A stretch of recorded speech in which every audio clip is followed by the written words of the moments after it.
আসসালামু আলাইকুম। ইন্না লিল্লাহি ওয়া ইন্না ইলাইহি রাজিউন।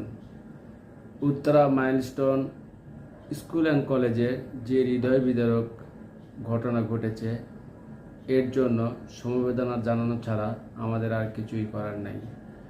আসলে আমরা সন্তানদের স্কুল কলেজ যেখানেই পাঠাই না কেন, আমরা যে নিরাপদ নয় সেটা এখানে দেখলেই বোঝা যায়।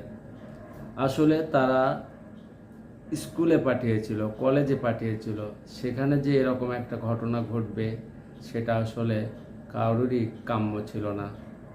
আমরা সত্যিই মর্মাহত। আমার একটাই কথা, সেটা হচ্ছে প্রশিক্ষণ বিমানগুলো কেন জনবহুল এলাকাতে তারা প্রশিক্ষণ দেবে? তাদের কি কোনো ফাঁকা জায়গা ছিল না যেখানে তারা প্রশিক্ষণ দিতে পারে? এই কথাগুলো কে বলবে? এই কথাগুলো বলার কেউ নেই। খুবই নিরুপায়, আমরা কাউকে কোনো কথা বলতে পারি না। আমরা জনগণ তাকিয়ে দেখি, কোনো কথা বলার সুযোগ নাই, আমাদের মুখ বন্ধ। সত্যি এখানে যার সন্তান হারিয়েছে সে তো আর কখনো ফিরে পাবে না। তবে একটাই কথা, যে এই ছোট ছোট শিশুরা খেলার ছলে পড়াশোনা করে সামনের দিকে এগিয়ে যাবে, এরাই হবে ভবিষ্যতের একজন। এই নিষ্পাপ শিশুগুলো এই দুর্ঘটনার শিকার হলো, এটা কেন হলো সেটা কি একবার কেউ চিন্তা করে দেখেছেন? আসলে চিন্তা করার অনেক ছিল, কিন্তু সে চিন্তাগুলো কেউ করে না। প্রশিক্ষণ বিমানগুলো কত পুরাতন আমলের, সেই প্রশিক্ষণ বিমানগুলো দিয়ে প্রশিক্ষণ দেওয়া হচ্ছে।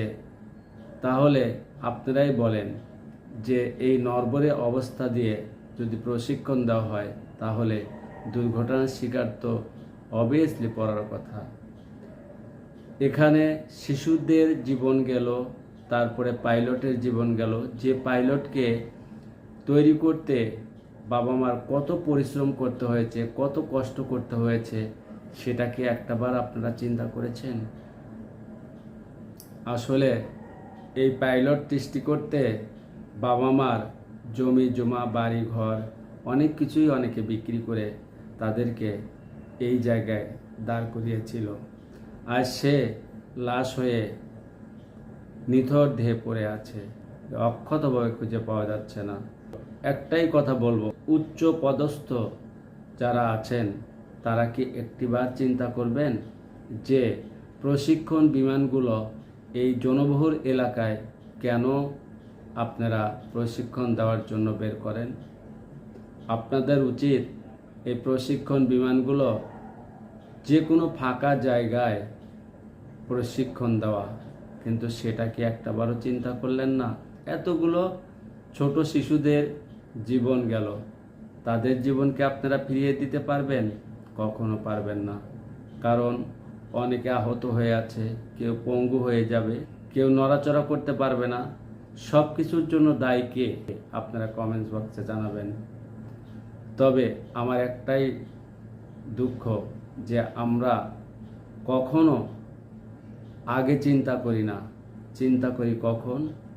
যখন যে কোনো জিনিসের সমস্যা সৃষ্টি হয়ে যায় তখন আমরা চিন্তা করি, তখন আমরা নড়ে চড়ে বসি। আমাদের প্রশাসনকে আমি একটা কথাই বলতে চাই, প্রশাসন যদি সত্যি এদের এই শিশুদের কথা চিন্তা করে তাহলে একটিবার এই শিশুদের পরিবারের মাঝে তাদের ঘুরে আসতে বলবো, তাদের সমবেদনা জানাতে বলবো। তারা অনেক কিছুই ভুলতে পারবে না, কিন্তু তারপরেও একবার হয়তো বলবে যে না, আমাদের প্রশাসন আমাদের খেয়াল রেখেছে। সত্যি দুঃখ ভারাক্রান্ত হৃদয়ে এটাই বলতে হয়, যারা এই প্রশিক্ষণ বিমানের দুর্ঘটনায় শাহাদত বরণ করেছে তাদের সবার যেন আল্লাহ পাক বেহেশতের সুউচ্চ মাকাম দান করেন। পরিশেষে আমার একটা কথাই বলার আছে, যে যেখানেই আপনারা প্রশিক্ষণ দেন না কেন একটু চিন্তা করে দেখবেন, যে বাবা মা আজ সন্তান হারিয়েছে, শিশুদের হারিয়েছে, সে বাবা মাকে ধৈর্য ধরার ক্ষমতা দান করুন। হে আল্লাহ, তাদেরকে শক্তি দেন, তারা যেন ধৈর্য ধরতে পারে।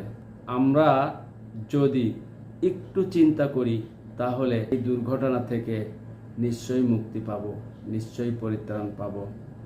একটু ভুলের জন্য আমাদের এতগুলো প্রাণ গেল, সে প্রাণগুলো কিন্তু আপনারা ফিরিয়ে দিতে পারবেন না, মায়ের কোল ভরে দিতে পারবেন না, মায়ের আর্তনাদ বন্ধ করতে পারবেন না।